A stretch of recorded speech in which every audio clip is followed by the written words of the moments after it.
So now we're moving into a new section, and in this new section we're going to take a look at how we can learn more effectively as a student. So you can see here, this is what the section is called, and then in the first video here, this is what we're going to cover. And so the main takeaway from this video is that the more enthusiastic you are, the more passionate you are, the more engaged that you are about whatever it is that you're learning, the more effectively you're going to be able to learn that. And that's obvious, right? It's just intuitive. The more we like something, the more we're interested in it, the more we're enthusiastic and passionate about it and engaged with it, the more effectively we're going to learn it. I don't know if you've ever had this experience. I've certainly had this experience where I was trying to learn something I really wasn't interested in, and it was really hard to learn it. And so the goal here, or the main takeaway here, is that if you want to learn more effectively, find out how you could cultivate that passion, that interest, that enthusiasm, and that engagement with whatever it is you're trying to learn. So we're going to talk about how there are certain classes that you have to take when you're a student, like, at a college or university, that are sort of like you just have to take them and you're not really interested in. And we're going to talk about that in a second. I'm going to share with you how I managed those classes and got through them. And something that's really useful. You're going to see that in just a second. But first I want to show you how you can cultivate more enthusiasm, passion, interest, and engagement with whatever course you're taking. And so for me, one of the tools which is amazing today is ChatGPT and Grok and Gemini and all these other large language model chatbots. And this is something that I haven't seen a lot of people doing with them yet. But you could go to any of those, engines. So I'm just going to ChatGPT here. And at ChatGPT, I could say, please, so maybe there's some topic that I need to learn this week for a class. And so I teach statistics. It's one of the classes I teach. It's notoriously one of the hardest undergraduate classes. Students really struggle with it. And it's also a class that students don't like, right? And so it's actually a really wonderful challenge as a professor to teach it, to be able to make it something that is engaging and interesting for students, and also to help ignite a passion within students for them to be interested in it and to enjoy it and to see what is interesting about it. And so you could use, in finding professors who could take material which is hard and often not something students like, finding professors who could take that hard material which isn't often liked by students and make it interesting and engaging, that's hard, right? Because in my experience, not a lot of professors are able to do that with statistics or other such subjects. But if you do have one of those professors, that's great. But what you can do instead is this right here. You could go to ChatGPT or Grok or Gemini or Copilot or Perplexity or Claude or any large language model chatbot. I like ChatGPT and Gemini. Those are my favorites right now. And you could say, please explain. And so let's say this week in statistics, you're taking statistics and you have to learn linear regression. Please explain linear regression to me and explain it in a way that is good for beginners. Also make it as interesting as possible. I want to cultivate interest, passion, and enthusiasm for stats. And I need your help, right? So you could actually just ask ChatGPT or Grok or Gemini or Copilot or Perplexity or Claude to help make it more interesting. And then it's like, hey, here's a beginner-friendly, energizing, why this actually matters in real life explanation of linear regression, the single most useful statistical tool most people will ever or never learn. Let's make your students care about it. What is linear regression? Why a straight line? The key idea. How does regression find the best line? Engaging visual story. What linear regression lets you do? Real-world hits that make students go, oh, right? Quick example, the hook for passion and excitement. Want me to build a class demo for you? I could say yes to that, or I could pop over here into voice mode. And in voice mode, I could have it start talking with me and telling me about linear regression. So I could come over here and I need to allow while visiting the site, turn that on up here. Hello, can you hear me? Question mark. Absolutely. I can hear you loud and clear. Great. We're talking about linear regression, and I was hoping you could tell me some interesting story about linear regression that will ignite my passion and enthusiasm and curiosity and engagement with statistics and this topic in statistics. Some interesting story, even if it's like kind of off the wall. Let's hear it. Sure thing. Let's dive into a little story that might light that spark. Imagine you're in the 1970s and a baseball team called the Oakland A's is struggling to compete with richer, bigger teams. Now, along comes a guy named Billy Bean, a little later down the road, who changes the game. Okay, so the story that she's telling me right now is a great story about statistics. And you can watch the preview of this because they ended up making a movie out of it. They wrote a book about it first, and the book was called Moneyball. And so here's Moneyball, and it's a great book. And this is like one of my favorite statistics stories, actually. And then you could go here, and you could go to YouTube, and you could say, hey, I want to watch, the Moneyball trailer, and you can watch a trailer for Moneyball.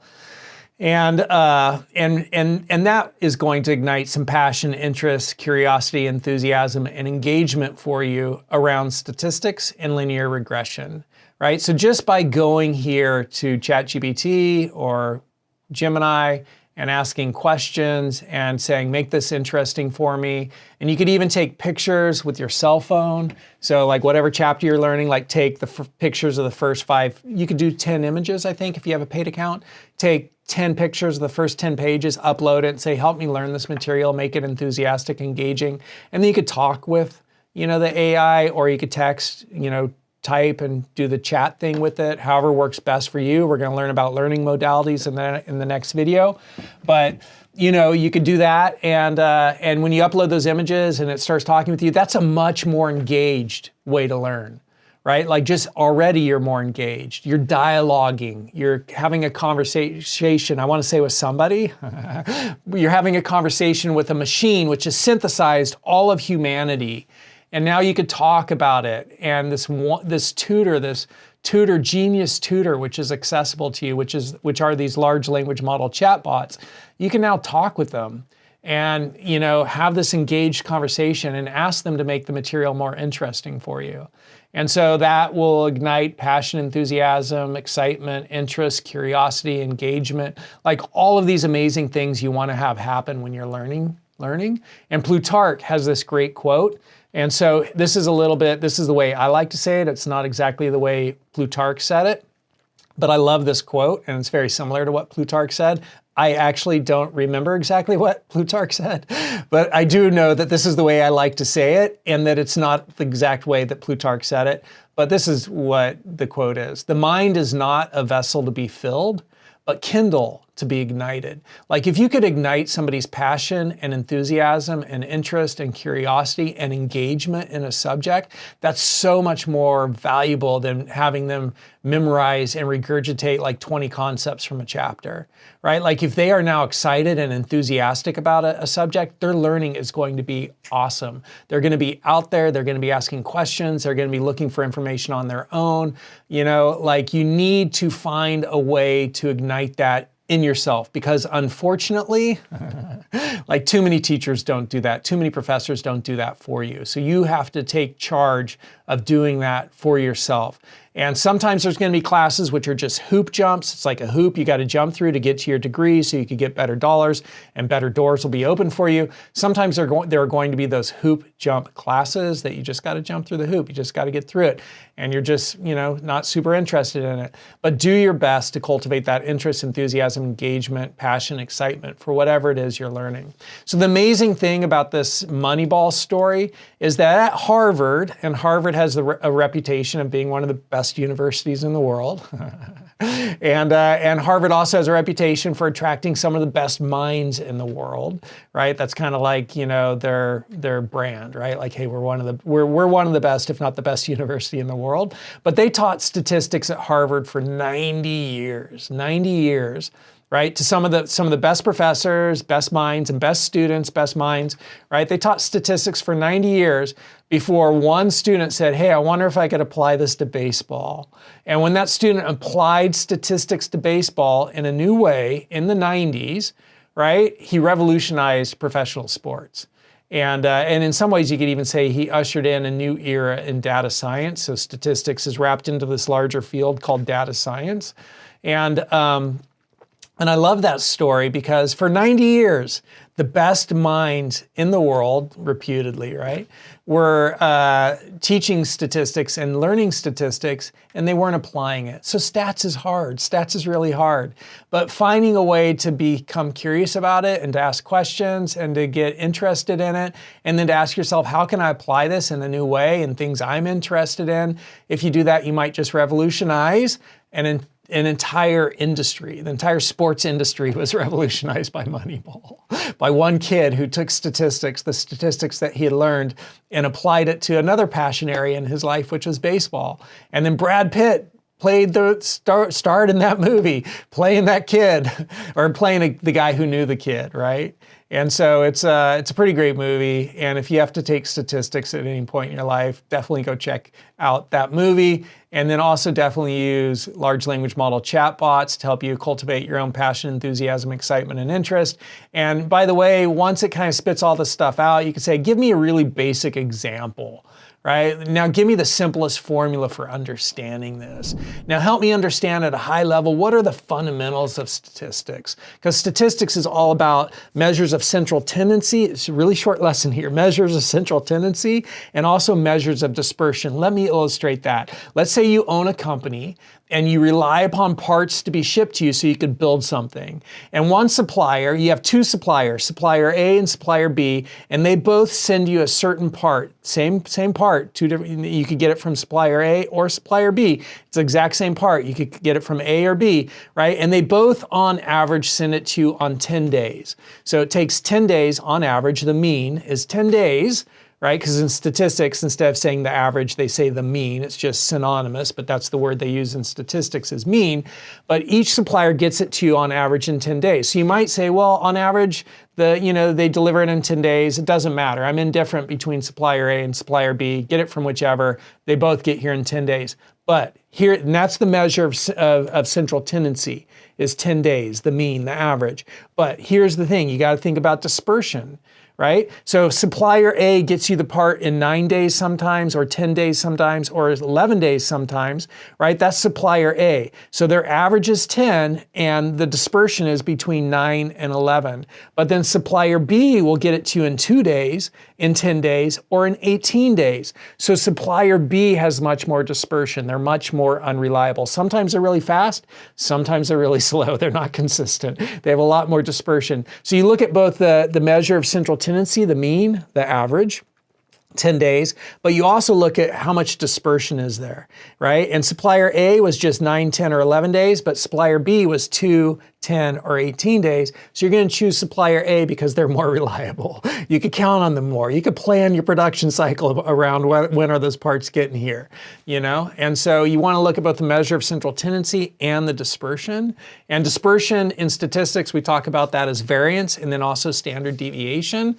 Those are like two of the main ways we talk about that in statistics. So even right there, I took a subject which is like, and if you understand that about statistics, measure of central tendency and also measure of dispersion, that is the bedrock, the foundation of statistics. If you have that concept, like everything in the first college, university course of stats is built up around this idea of measure of central tendency and also measure of dispersion.